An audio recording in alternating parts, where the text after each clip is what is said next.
صفدر اور مینا کا دل حلق میں دھڑکتا ہوا محسوس ہوا۔ تیز طوفانی جھکڑوں کی آواز پرہول سناٹے میں گونج رہی تھی اور مینا اور صفدر ایک ٹوک گھاس پر موجود انتہائی بڑی مجسم مکڑی پر جمی ہوئی تھی۔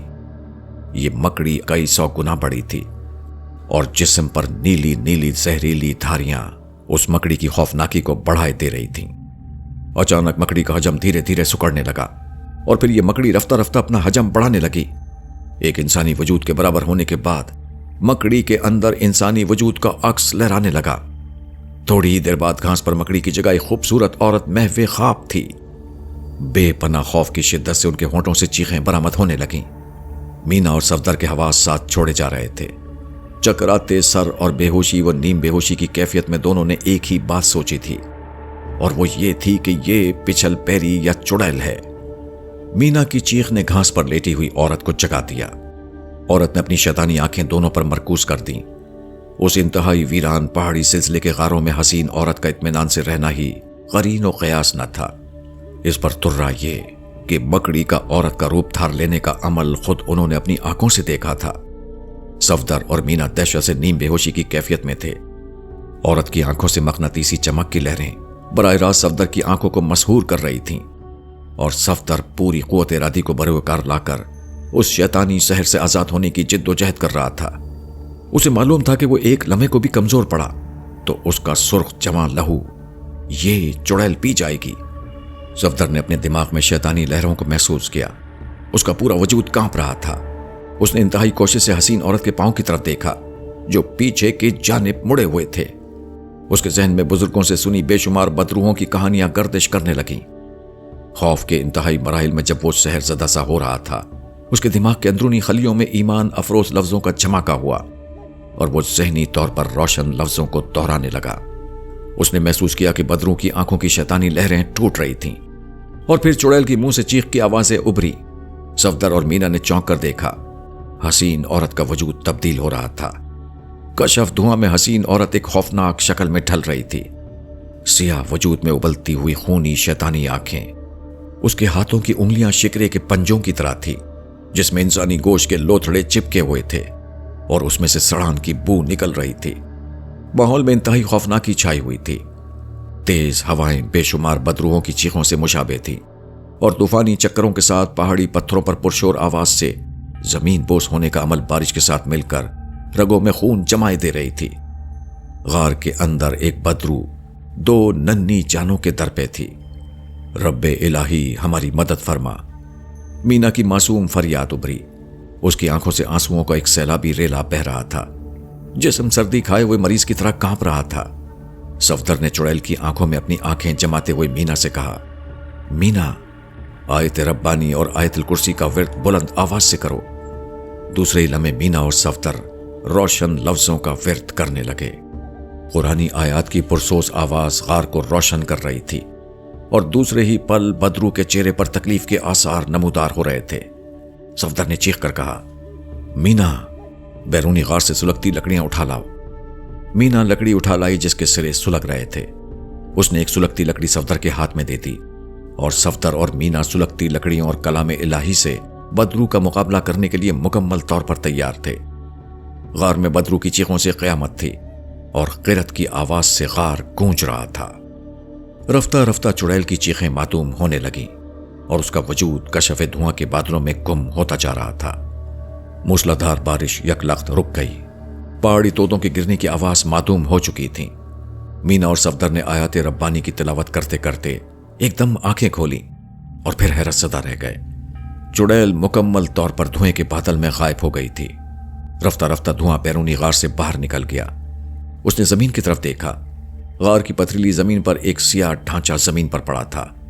پسینے کی بے شمار بوندیں مینا اور صفدر کے چہرے پر تھیں۔